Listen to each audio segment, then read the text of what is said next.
Hello everyone, myself Priscilla. This is a new initiative brought to you by Transform IAS Academy. In this we will be detailing the current affairs on a daily basis related to UPSC and KPSC exams. So let's begin for today's current affairs 14/6/2018, the Hindu analysis. The first news item, downturn in ties with Maldives, it's India's job opportunities. So which means that whatever the international relationship we had it with India and Maldives, it's having a downturn. With respect to downturn, what would be an hit to the Indian job opportunities? Why is it even having an hit to the job opportunities? The first concern is that there is a turbulent in Maldivian politics. So turbulent means it's a sort of a confusion. There's a confusion in the Maldivian politics pertaining to it. President Abdullah Yamin has ordered an emergency. Second, Maldives is growing a closeness with China. Both China and Pakistan stepping up their strategic inroads into the Maldives. Third, India has been hampered with the external security pertaining with the religious radicalization and ISIS threat. And fourth and most important one, Maldives refuses to sign the free trade agreement with India. It says that no FTA with India. So these are the main reasons why there is a downturn in ties with Maldives. But let's look on to the impact, what would happen pertaining to the downturn. First one, Maldives has conveyed to India that it will not extend the lease of Indian helicopters or the visas of personnel manning them. Secondly, and the most important one, worsening signals telling that we and the other country called the Maldives, we have a defense cooperation between the two nations. By having this cooperation, what happens is that they normally coordinate in maritime and EEZ. EEZ is nothing but an exclusive economic zone patrol, which means that they do the patrolling together. Right now, there's a worse signal, which means that there might be a downturn in defense cooperation as well.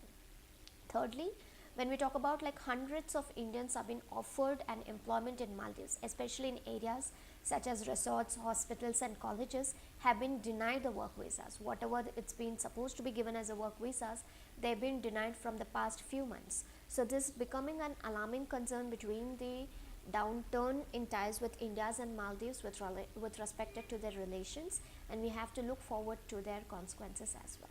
The second news, ring stock liberated at last. So this is an part of a news analysis which has been a part of your environment subject. So we'll not be going anything in detail, just a forgiving part of it. Black-necked stock. So this is called as invaders. This is especially found in wetlands in South and Southeast Asia and Australia. The very important thing is they are carnivores in nature, which means that they eat mainly the fish, small aquatic animals, water birds and insects. So this is about we are talking about. The third, National Dam Safety Authority in the work. So even before we understand what is a National Dam Safety Authority, we need to know what is a Dam Safety Bill 2018. So this bill has been a new proposal, and this is to help all the states and union territories to adopt a uniform dam safety, right? They want to adopt a uniform dam safety procedures which will ensure the safety of the dams and safeguards the benefits from them, and will also help in safeguarding the human life, livestock and property. Second important, this provides a proper surveillance which we are been lacking from quite long time. Proper surveillance, inspection, operation and maintenance of all specified dams in the country to ensure their safe functioning. And thirdly, it prescribes setting up something called as an National Dam Safety Authority. That is the news column is all about for today, right? It prescribes setting up of a National Dam Safety Authority as a regulatory body. By doing this, it will be discharging the functions to implement the policy, guidelines and standards for dam safety in the country. There will be also a state level committee on dam safety to be set up by each state government. It's not only concerned to the central part of it, even for the state level, there's a state level committee where they have to set up a dam safety in each state government, right?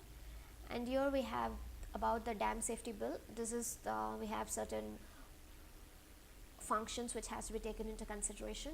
So here we have the state dam safety organizations and owners of the dams for standardizing the safety related data and practices. Second, investigate the dam failures and have the authority to find the states that are found amiss in implementing the safety measures. So whichever state misses up with the safety measures, which means that for that particular failure they have to be having a fine. Third, look into unresolved points of issues between the states to which the dam safety, dam territory, and look into eliminating potential causes for interstate conflicts. So whatever is having an unresolved points and lead up to interstate conflicts can be resorted. India has over 5,200 large dams right now, but nearly 450 are under constructions. The next news item, US nod for 6 more Apaches. So here we are talking about the India-US Defense Cooperation Defense Framework Agreement. It's a 10-year framework agreement on defense, was first signed between the two countries in 1995 and later it was renewed in 2005 and 2015. And it is all defense cooperation between the two take place within that particular framework to whatever is being called as an agreement. Then we have the bilateral exercise and joint training. The two countries now participate in more military exercises with each other than with any other. Malabar is an annual bilateral exercise between the navies of the two countries. The name of the particular navies or annual bilateral exercise, what they pertaining to have in terms of navies, the name is given as Malabar. And moreover, India has accepted an invite to participate in RIMPAC. It's a rim of Pacific. It is a US organized naval exercise. The forces of both the countries regularly train at defense training establishments of each other. Then we have the institutional mechanism. There are many institutional mechanisms to promote the defense cooperation between the two. There is a defense policy group, a defense procurement and a production group and a defense joint working group.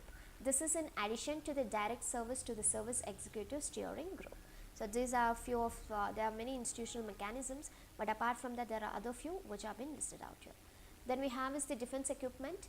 India's imports of defense equipment from US has raised almost like $10 billion. So along with the trade, India and US have established a defense trade and technology initiative to promote a co-development of defense technology. Let's see what are the key defense deals between India and US. Number 1, AH-64 Apache attack helicopters, Chinook heavy lift helicopters, C-130J Hercules, M777 howitzer, Harpoon and anti-ship missile system. So these are the main key defense deals between India and US. So this might not be as a direct part, but when you write your mains examination, wherever needed, you can just put into what are the present deals we have with the different part. Then we have the Sulabh founder bags Nikkei Asia Prize. First we'll look into what is Nikkei Asia Prize is all about. This is an organization which has been awarded for an recognition or achievements that have improved the lives of the people throughout Asia. So here right now the social reformer and the founder Sulabh International, that is Bindeshwar Pathak, was honored with Japanese prestigious Nikkei Asia Prize. So by the time we got to know Nikkei, which means that it's a Japanese part of it, and it has been significantly working in tackling the poor hygiene and discrimination. So Sulabh International has ensured the safety for women, especially the rural women, and freedom from manual labor of removing the human waste. So here the Nikkei Asia Prize were created in 1996 to commemorate the 120th anniversary of Nikkei, Nikkei's main Japanese language newspaper. So by now we've gotten confirmation that Nikkei is nothing but a Japanese language newspaper. In commemoration of its 120th anniversary, they had come up with a concept or an prize gift called as a Nikkei Asia's Prize. Okay, that's about it.